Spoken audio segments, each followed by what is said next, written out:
Our topic for today is about heaven and hell.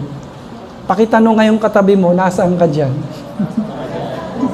Heaven and hell, ito po ay kasama sa mga biblical doctrines na pinanghahawakan natin mga Kristiyano, pinanghahawakan po ng ating church.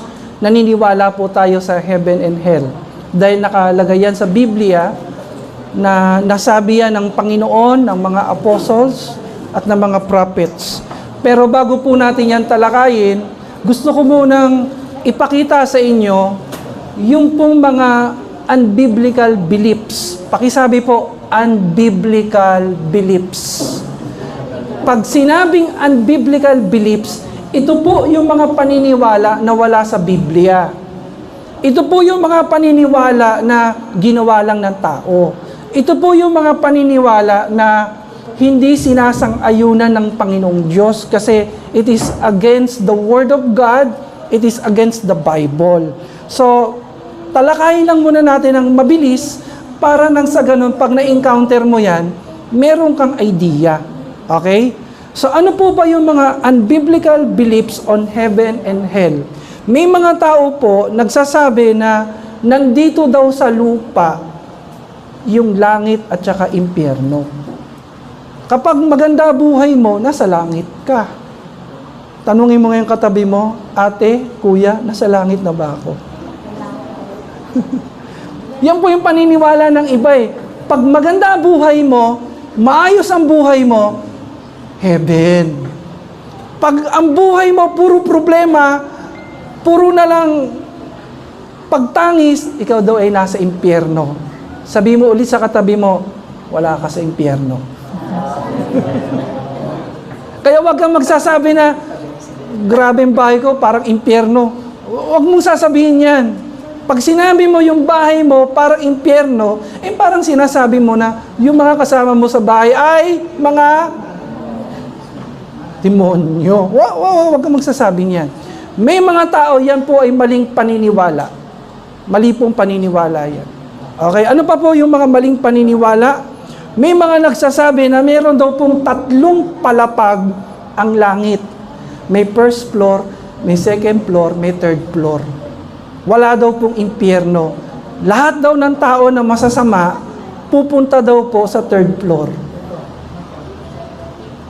Lahat naman daw po ng medyo mabait-bait. Sino medyo mabait-bait dito? Mabait-bait. Second floor daw po kayo. At kapag kayo daw po ay member ng religion po nila, member kayo ng religion nila, kayo ay nasa first floor. So wala ho sa Biblia ho yan. Wala ho yan sa Biblia. Ano pa po, mga unbiblical beliefs?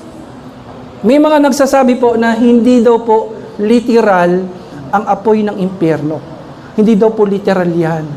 Ang ibig sabihin daw ng apoy ng impyerno, kapag namatay ka daw, at ikaw ay masama, ikaw ay hindi naglingkod sa Diyos, hindi ka nag-house to house, hindi ka nagbibigay ng mga magazines.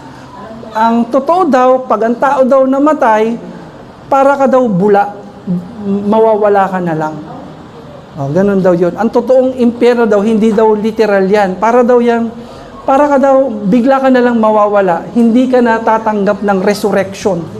Ang resurrection daw, para lang daw po sa mga katulad nilang mga member ng kanilang religion. Okay? So, another unbiblical beliefs ng heaven, ang sabi po nila, ang langit daw po, langit. Nasaan po ang langit? Taas ang kamay. Nasaan ang langit? Ang langit daw po ay para lang daw po sa 144,000 na pinili daw ng Diyos. Kaya pag wala ka sa 144, sorry ka, hindi ka pang langit. So ito po yung mga paniniwala lang ng tao na against the Word of God sa mga turo ng mga apostles, prophets at ni Jesus Christ. Ano pa po? Pakisabi po, reincarnation. Rebirth. May mga naniniwala na kapag namatay ka daw, mabubuhay ka ulit. Pwede kang mabuhay bilang halaman, bilang hayop. Tingnan mo yung katabi mo, mukha bang dinosaur? Hindi naman. pwede daw mabuhay bilang isang tao. Di ba? Bilang isang kulisap. Uy, ingat kayo ha, baka yung lamok dyan, lolo ninyo. Joke. Ganun po sila, reincarnation. Pag namatay ka daw, mabubuhay ka daw ulit. Depende sa iyong kabutihan, depende kung saan ka attach. Pag masyado kang attached sa nature, magiging puno ka. Masyado kang close sa pet, balang araw baka maging pet ka din. Depende, no? Yan po yung mga maling paniniwala against the Bible, against the Word of God, sa mga teaching ng mga Kristiyanong katulad natin. Pakisabi po, 1274. Noong 1274, nabuo po ng grupo ng mga tao yung paniniwala na may purgatorio. Na kapag ang tao daw po ay namatay, pupunta daw po ang kaluluwa ng tao sa purgatorio. Wala po yan sa Biblia. Matagal na po nag-i-exist ang Biblia, 1274 lang po na buo ang paniniwala about purgatorio. Na kapag ang tao namatay, hindi ka kagad pupunta sa langit. Lalo kung medyo mabait-bait ka, na medyo masama na mabait. Pag ikaw daw ay ipagdadasal ng mga tao, yan daw po ay magiging paraan para mag-level up ka going to heaven. Pakisabi sa katabi mo, that's not biblical. Wala pong purgatorio sa Biblia. Na po, wala po kayong mababasa. Next po, sabi po nila, ang heaven daw po ay para lang daw po sa mga members po ng kanilang religion. May mga nagtuturo niyan. Pag member ka ng relihiyon nila, pupunta ka sa langit. At pag hindi ka member, natiwalag ka, hindi ka na naging kasapi, sa impyerno ka. So, mabigat po yung mga ganong paniniwala. Kasi paano naman yung mga tao na nagbalik loob sa Diyos na hindi nila member? Taas nga po ang kamay ng mga taong nagbalik loob sa Diyos. Taas. Di ba? Paano naman yung mga tao na nagsisi, nagbalik loob sa Diyos, nagbagong buhay, tapos hindi nila member? Sa tingin mo ba, itatapon ng Diyos yun sa impyerno? Pakisiko yung katabi mo, kalokohan yun. Kalokohan yun, di ba? Hindi po totoo yun. Kasi, kunyari ikaw ang Diyos Ama, hindi member ng isang samahan, yung tao na yon, pero nagbalik loob sa Diyos, nagbagong buhay, tinanggap si Kristo bilang Panginoon at tagapagligtas. Do you think, sa tingin mo ba, sa logic, yan tao ba na yan na nagbagong buhay, itatapon pa rin ba sa impyerno? Pakisabi po sa katabi mo, hindi po. Ikaw na nagbalik loob sa Diyos, kahit hindi ka member ng anumang samahan, kahit hindi ka member ng isang religion, basta nagbalik loob ka sa Diyos, sabi mo sa katabi mo, pag nagbalik loob ka sa Diyos, kahit hindi ka member ng anumang religion o anumang samahan, maliligtas ka. At kung naniniwala po kayo dito, pwede ba nating palakpakan ng malakas ang ating Panginoon, ang ating Diyos na mapagpatawad, mahabagin, nagliligtas, tumatanggap sa mga taong nagbabalik loob sa Kanya. Pakisabi po, hallelujah. May mga tao po naman na nakaranas daw po sila ng namatay sila, tapos nakapunta sa impyerno. Nakabasa na ba kayo niyan? Sino po mga nakabasa ng ganyan? Namatay, tapos nung namatay daw sila, kinuha daw ng Diyos yung kanilang kaluluwa, dinala sila sa impyerno, dinala sa langit, tapos ibinalik daw yung kaluluwa nila sa katawan po nila. Sino pong nakabasa na niyan? Nakapanood ng mga ganyang story? Taas po ang kamay. Marami po niyan. Ayan, nagtataas sila, Ronnie. May mga ganon. Ako po, ang reaction ko po, pwedeng totoo, pwedeng hindi totoo. Kasi medyo duda ako, kasi nung kinukwento nila, nung napunta daw sila sa impyerno, nakita daw nila si Michael Jackson. Si Michael Jackson daw po nakita nila sa impyerno. Nakita nila si Pope. Yung Pope daw, nandun daw sa impyerno. Medyo duda ako sa mga ganong mga pangitain, mga ganong experience. Kasi sino ba pwedeng magsabi kung totoo yung kwento niya? Diyos lang ang nakakaalam. Amen. Meron ho ba dito namatay tas muling nabuhay? Tingnan mo yung katabi mo, tingnan mo yung katabi mo. Baka ikaw yun, ha? Mahirap panghawakan yung mga ganong mga kwento. Tama po, pero mas madaling panghawakan yung mga salita ng Diyos. Can we say amen for that? Amen. So, ngayon, tingnan natin, ano ba ang salita ng Diyos? Sa Luke chapter 16, 19 to 31, instead basahin ko po, meron po tayong video papanoorin. Okay? So, habang pinapanood natin yung video, ito po yung kwento na mayaman at kwento ni Lazaro na mahirap, parehas silang namatay, pero tingnan nyo po kung saan napunta yung mayaman at kung saan napunta po yung si Lazaro. Panoorin po natin ito. Once upon a time, there was a rich man who lived in a big mansion, had fancy clothes, and ate very good food every day. There was also a beggar named Lazarus. Ayan, hirap na Lazarus hirap was po. covered in sores and didn't have enough to eat. So he would lay at the gate of the rich man and hope to be fed with the crumbs that fell from the rich man's table. The dogs would come every now and then and lick his sores. Sometime later, the beggar died. And he was lovingly carried by the angels into Father Abraham's arms. A little while later, the rich man also died and was buried. But instead of being taken by the angels, he was taken to hell, where he was tormented.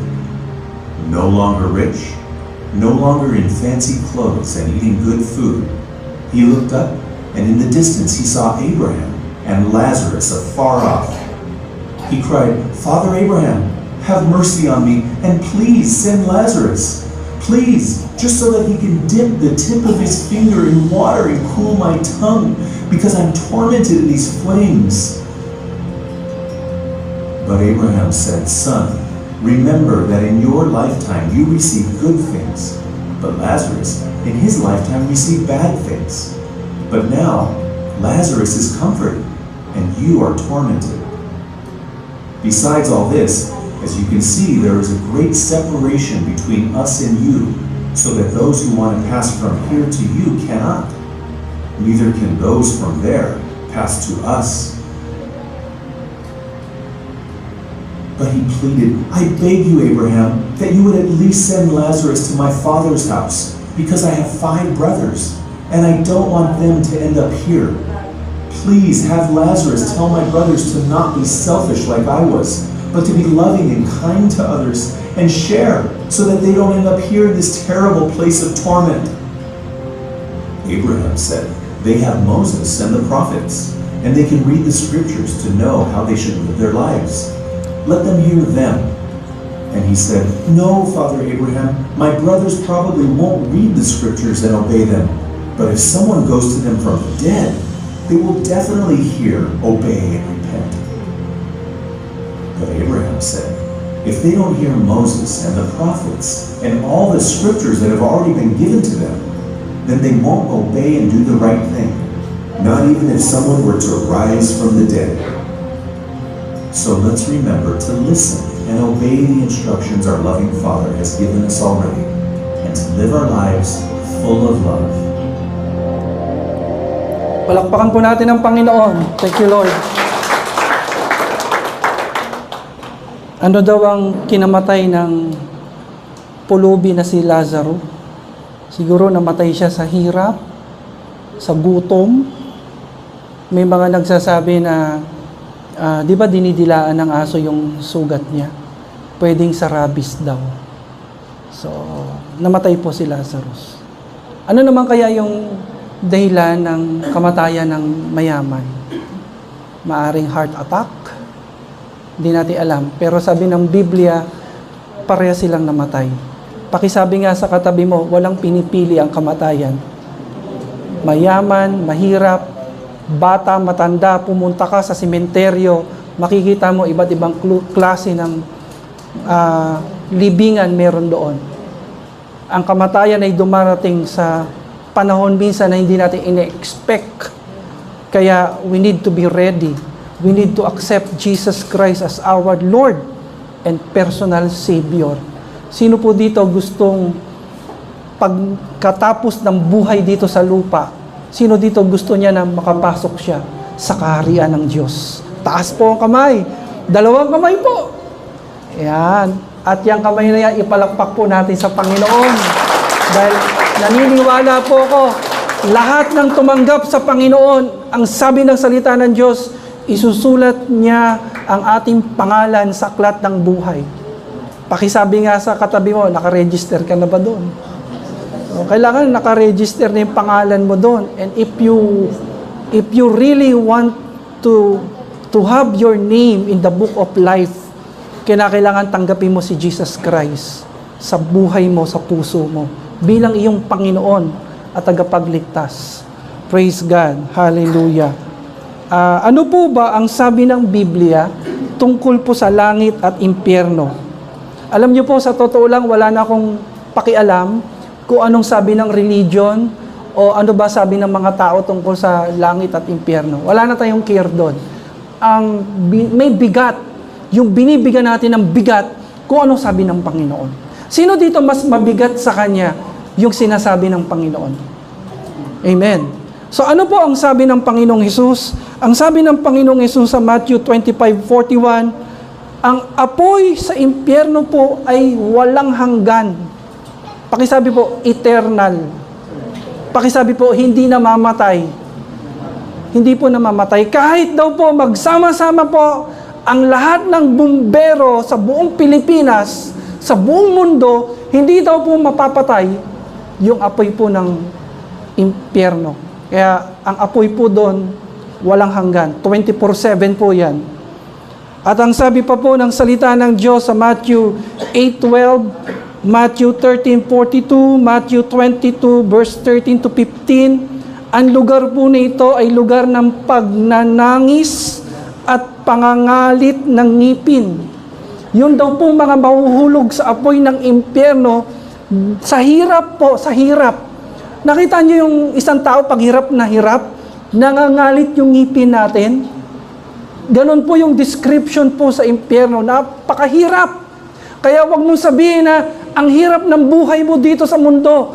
Meron pa pong mas mahirap dyan.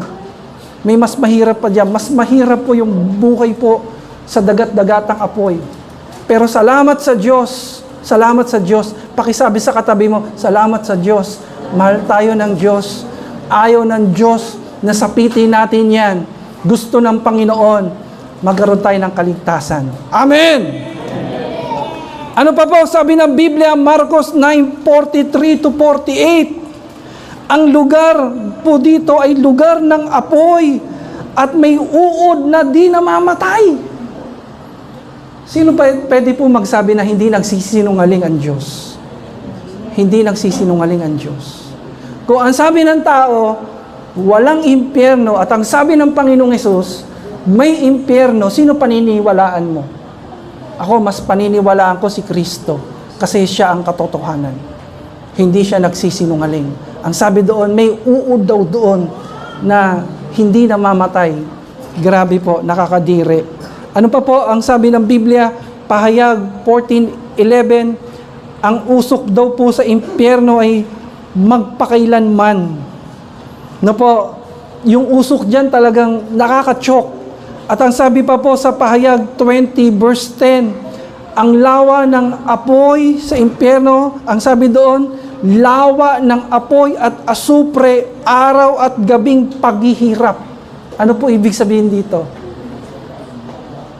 Walang hanggang paghihirap. Yung pong mga kaluluwa na mahuhulog sa apoy ng impyerno, kahit sumapit na po ang 100 taon ng birthday niya, nandoon pa rin siya naghihirap. Sumapit na po yung 1,000 taon, 2,000 taon, Pakisabi nga sa katabi mo, ang hirap dyan. Ang hirap. Napakahirap. Napakahirap. Walang hanggang paghihirap. At ang sabi pa po ng Biblia sa Mateo 7:13 to 14, ito yung madalas na naririnig ko po sa tatay ko po. Ang sabi po ng Biblia, malapad ang daan patungo sa kapahamakan, pero makipot ang daanan patungo sa buhay na walang hanggan. Saan mas marami nagdadaan? Malapad na daan, makipot na daanan. Ang sabi ng ating Panginoong Hesus, mas maraming dumadaan sa malapad na daanan kasi walang bawal dito. Lahat dito pwede. Lahat ng kasalanan pwede. Pero dito po, makipot, kaunti lang. Kasi aalisin mo bisyo dito, aalisin mo kasalanan. Pero ang sabi ng Panginoon, yung dulo nun, buhay na walang hanggan. Pero dito sa malapad na daan na kung saan marami nagdadaan, kapahamakan po naghihintay. Pakisabi nga ng daan-daan sa katabi mo, piliin mo dumaan sa makipot na daanan. Ano ibig sabihin yan? Piliin mong sumunod kay Kristo kahit mahirap. Amen? Piliin mong tupdin ang mga salita ng Diyos na parang sa tingin mo parang ang hirap. Piliin mo yan dahil pag pinili mo yan, may reward yan. Palakpakan po natin ang Panginoon. Yung malakas na palakpak, yung pinakamalakas, yung may kasamang sigaw ng pasasalamat sa kaligtasan na binigay niya sa atin. Hallelujah. Biruin mo, tatalunin mo yung mga taong sikat, yung mga taong mayaman, yung mga taong bilyonaryo. Kasi kung sila'y mamatay ng walang Panginoon, walang Diyos, hindi tumanggap sa Panginoon, hindi nagbagong buhay, ay, impyerno po ang pupuntahan ng mga yan. Pero ikaw, nasa kaharian ka ng Diyos, pa-relax ka doon, nag-i-enjoy ka sa presensya ng Panginoon, makikita mo nandun si St. Peter, si St. John, si Mama Mary, kasama mo yung mga apostles. Masaya po ba yon? Pwede ba natin palakpakan? Minsan pa ang Panginoon! Hallelujah! Grabe, nakaka-bless po yan mga kapatid, kung iisipin mo. Sobrang blessed tayo. Kaya nga po, ang sabi po ng salita ng Diyos, mas piliin po natin ang sumunod sa Panginoon. Mas piliin po natin yung makipot na pintuan. At huwag tayong mainggit doon sa mga tao na nasa malapad na daanan. Minsan kumakaway pa yan, ito, liga, sama ka sa amin. Na, mag-church kami, ito, mamaya na, tagay muna. Saka na. Kayo na lang, graduate na ako dyan eh. Dito ako, susunod ako kay Lord. Amen. Pakisiko kayong katabi mo, congrats. Talagang nasa tama kang daan, nasa tama ka, ayos yan. Kahit kumakaway-kaway pa sila, toli ka. Daming bebot dito, daming chicks dito. Tama na, graduate na ako dyan. Kay Lord na ako ngayon. Amen. Faithful na ako ngayon. Sino dito faithful? Taas ang kamay. Faithful, tapat. Wow. Magpapalain kayo ng Diyos. Ngayon, ano naman po ang sabi ng Biblia tungkol sa impyerno? Ang sabi po ng Mateo 25:41, ang totoo po, ang impyerno po ay ginawa ng Diyos para kay Satanas. Pakisabi sa katabi mo, hindi yan para sa atin. Hindi talaga intended ang impyerno para sa atin. Ang design po ng impyerno, Matthew 25:41, ginawa ng Diyos ang impyerno, ang apoy ng impyerno, para kay Satanas bilang bilangguan, lugar ng pagpaparusa. Kaya lang, ang dyablo po ay nanghahatak. Ang problema, ang dyablo, hindi siya papayag na siya lang ang mapasaapoy ng impyerno. Pakisabi ngayon ng seryoso sa katabi mo, huwag kang magpapahatak. Huwag kang magpapadala. Huwag kang magpapadaya. Tatagan mo ang pananampalataya mo. Amen. Amen. Hallelujah. Thank you, Lord, for your presence. Now, ano naman po ang sabi ng Biblia? Tapos na tayo sa impyerno. Tignan natin ang mabilisan ngayon, yung kalangitan, ang kaharian ng Diyos.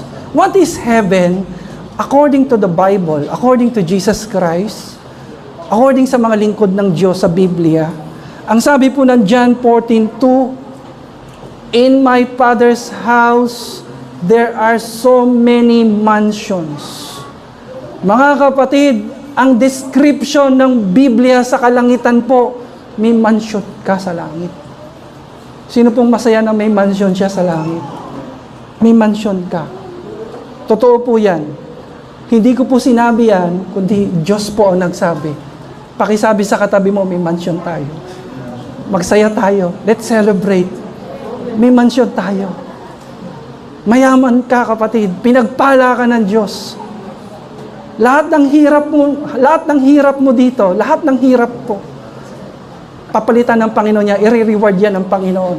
Nahihirapan ka sa paglilingkod, minsan nahihirapan kang tumupad, gumanap ng mga tungkulin mo bilang Kristiyano, huwag kang mag-alala.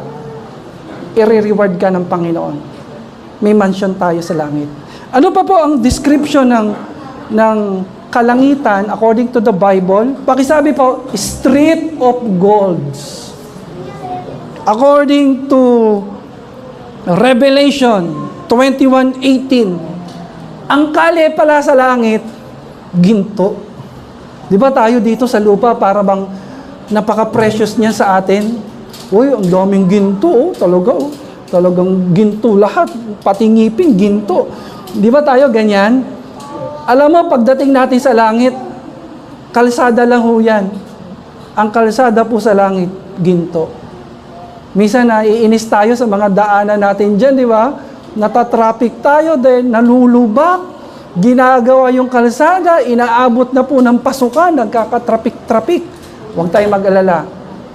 In heaven, street of gold. Hallelujah. Ano ba po sabi ng Biblia? Sa heaven daw po, Revelation 21:4, ang sabi po, no more tears. Pakisabi nga sa katabi mo, hindi ka naiiyak. Hindi ka naiiyak. Sino dito umiyak nung nakaraan? Nabigo!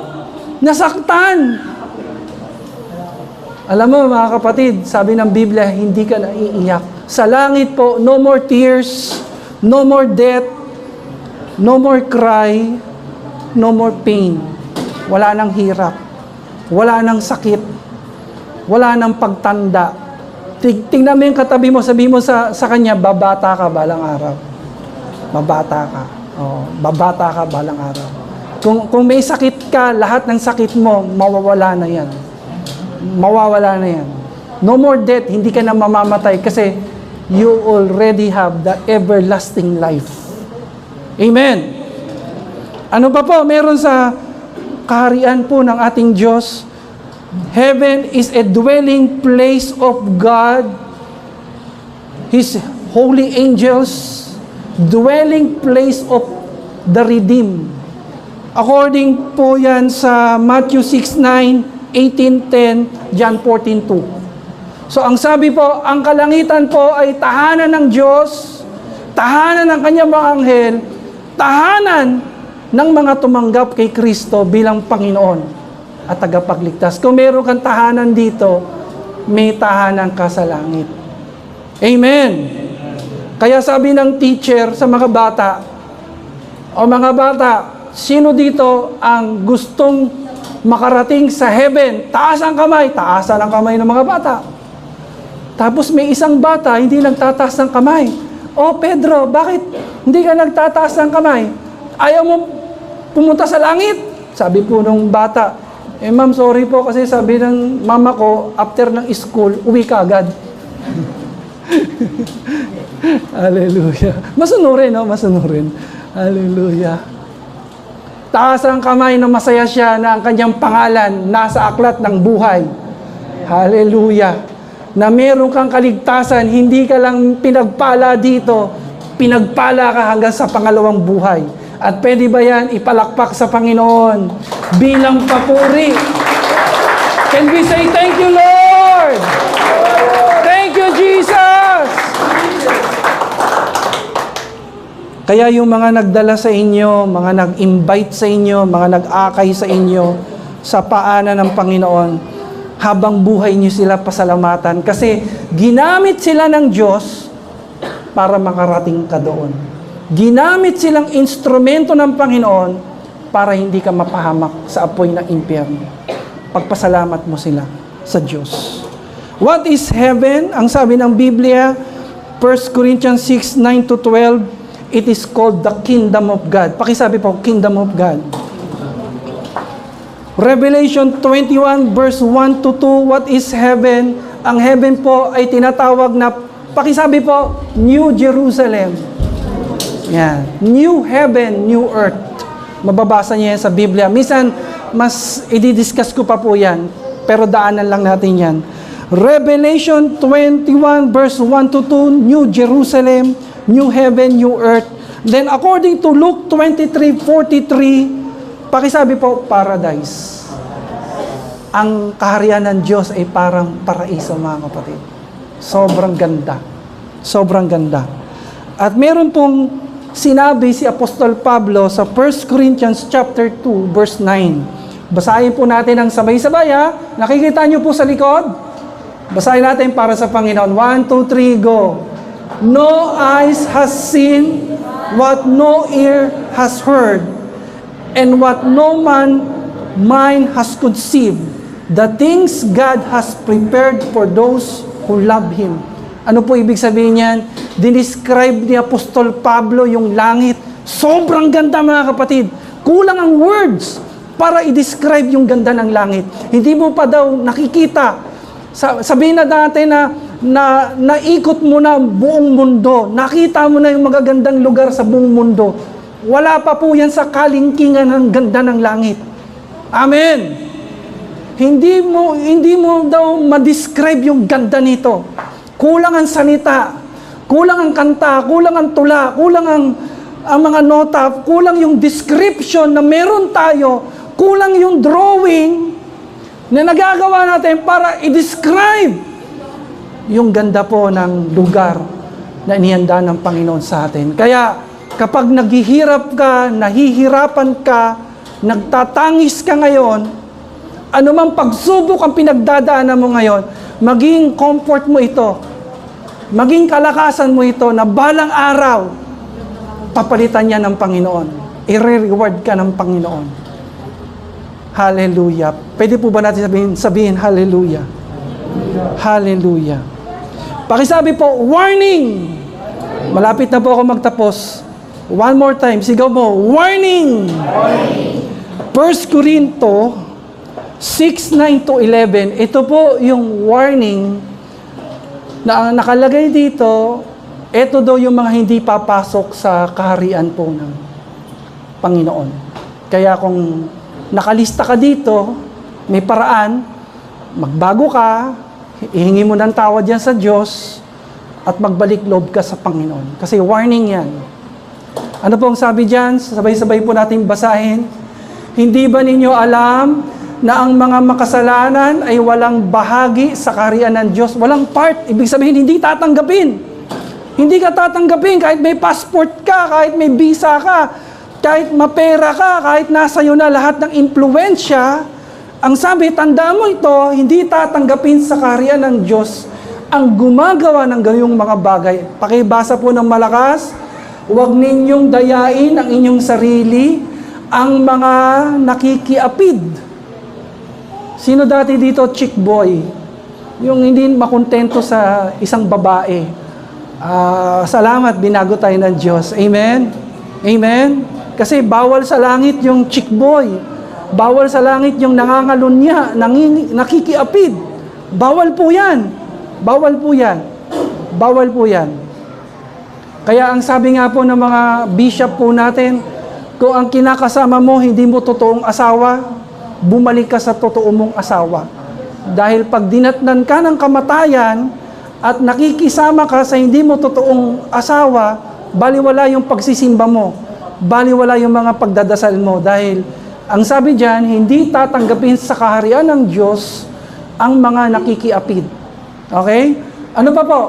Ang mga sumasamba sa Diyos-Diyosan, ang mga nangangalunya, ang mga nakikipagtalik sa kapwa lalaki o kapwa babae. Bawal na bawal po pala yan sa Biblia.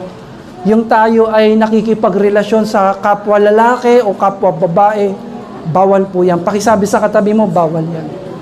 Masama yan sa Panginoon. Masama po yan. Kahit magpa-member ka ng church, maging religious ka, kahit basahin mo Biblia, pero kung nakikiapid ka sa kapwa lalaki, kapwa babae, hindi ka tatanggapin sa kaharian ng Diyos. Hindi po ako nagsabi niyan. Sino po nagsabi? Sino po nagsabi? Salita po ng Diyos. Ang Diyos nagsabi po niyan. Ano pa po ang sabi? Ang mga magnanakaw, sakim, naglalasing. Alam niyo po, purihin ng Diyos dahil marami po tayo ditong member na dating lasinggero, pero binago po sila ng Panginoon. Amen? Kung hanggang ngayon, lasinggero ka pa rin, bitawan mo na yan, talikuran mo na yan dahil hindi po sa Panginoon yan. Mayayari ang atay mo dyan. Mayayari ang kaluluwa mo dyan. Hindi po talaga dapat yan sa Panginoon. Ano pa po ang sabi? Mga magnanakaw, sakim, naglalasing, nanlalait ng kapwa o nandaraya ay walang bahagi sa karya ng Diyos. Ganyan ang ilan sa inyo noon. Pakisabi po, wow. Kasi alam niyo po, dito, pinapakita yung talata na ang mga bakla at tomboy pala, mahal ng Diyos. Ang mga nasa LGBTQ community pala, mahal ng Diyos. Ililigtas sila ng Diyos. Huwag po natin sila i-condemn. Huwag natin silang salitaan ng masama. Kasi, ang sabi ni Apostol Pablo, ganyan ang ilan sa inyo noon. Ibig sabihin, itong mga kausap ni Pablo, dating mga lasinggero, dating mga nangangalunya, dating nakikiapid sa kapwa lalaki, dating nakikiapid sa kapwa babae, dating mga tomboy, dating mga bakla. Pero pinatawad ng Panginoon. Amen? Nagbalik loob sa Panginoon at nagsisi ng kanilang kasalanan at ngayon niyakap ng Panginoon. Sino pong masaya dito? Niyakap siya ng Diyos. Tinanggap siya ng Diyos sa kabila ng kanyang mga pagkukulang, sa kabila ng kanyang mga kasalanan. Tayo po pinatawad ng Diyos. Malakas nga po na palakpak at papuri sa Kanya. Hindi yan kayang gawin ng relihon. Hindi po yan kayang gawin ng tao na tayo'y baguhin, tayo'y patawarin, tanggapin sa ating mga kasalanan. Can we say Amen? Can we say Hallelujah? Ganyan ang ilan sa inyo noon, subalit nilinis na kayo sa inyong mga kasalanan at ginawa na kayong banal ng Diyos. Sabi mo sa katabi mo, pinatawad niya tayo. Nilinis niya na tayo, hinugasan na tayo ng kanyang dugo, pinabanal.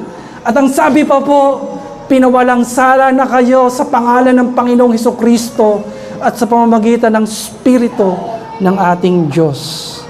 Hallelujah. Sa pagtatapos po natin, nais ko po ipakita ang picture po na ito. Ito po yung Paris Olympics parody of Lord's Supper. Marami po ang nagalit dahil po sa parody na ito. Especially the Christians at ultimo yung mga hindi Christians, nagagalit din po sila kasi parang dinidisrespect nila yung Lord's Supper ng ating Panginoon. Sino pong nakabasa na po niyan? Sino pong mga nakapanood po niyan? Taas ang kamay. Mari-research po ninyo. Marami po ang nagagalit, marami ang naiinis, marami ang nagtaas ang kilay. Ang sabi naman po ng mga organizers, hindi naman daw po yan sadya. Hindi naman po yan sadya.